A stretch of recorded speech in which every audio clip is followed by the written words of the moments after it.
So we've been talking about the three higher trainings: ethical conduct, concentration, and wisdom. And like I mentioned yesterday, these build on each other. So ethical foundation is the ethical discipline, or ethical conduct is the foundation, because that regulates principally our actions of body and speech.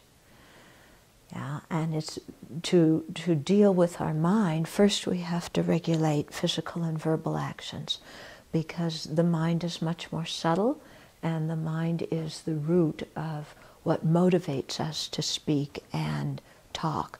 So, you know, since the mind is more subtle and it's the motivating thing, and it gets expressed physically and verbally, by controlling the grosser actions, physical and verbal, then we approach being able to work with the mind. So the pratimoksha precepts that we take, which are the principal ones here included in the higher training of ethical conduct, regulate our physical and verbal actions. Okay? And then when you go to concentration, then you're starting to regulate the mind. Okay, so you've got to do the physical and verbal actions before you can work with the mind. And then when you're having wisdom, generating wisdom, again you're working with the mind, but at an even deeper view. So with ethical conduct, yeah, we are subduing the very, very gross afflictions, the ones that get expressed physically and verbally. Yeah, that gives us the foundation to develop concentration in our meditation, where we are temporarily suppressing the afflictions. And that gives us the foundation to develop wisdom, in which we cut off the continuum of the afflictions altogether. Okay? So the physical and verbal, the afflictions that manifest physically and verbally, are the grossest ones. Those get worked at with the pratimoksha vows.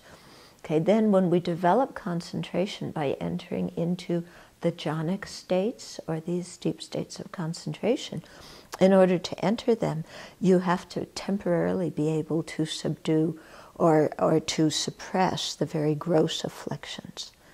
Okay, so here suppress doesn't mean like when we use suppression psychologically, which is unhealthy. Here it means that you've really developed your ability to meditate well and to focus the mind and concentrate. And so to do that, these gross afflictions have to be suppressed, but they aren't eradicated.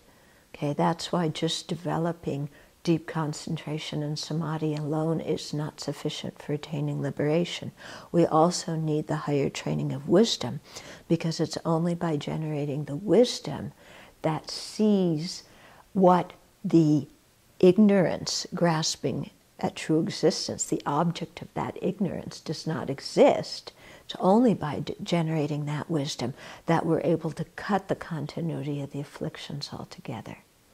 Okay? So do you see how those three build on each other, and how it's very important in our practice, you know, to really emphasize the ethical conduct at the beginning, because that's easier to do.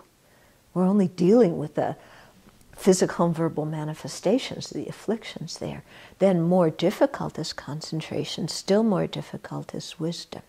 So it's incredibly important to start with the ethical conduct.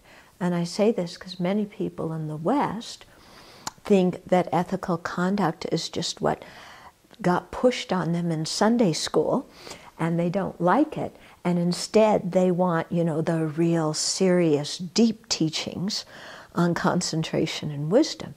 But if they try and practice those teachings without the proper foundation, they're not going to be successful in their practice. It's like trying to build the roof when you haven't laid the foundation and built the walls yet. Okay? So this instruction that the Buddha gave is very practical, and it enables us to do what is easier first, and then on the basis of that we get some confidence, and then it becomes easier to develop concentration and wisdom.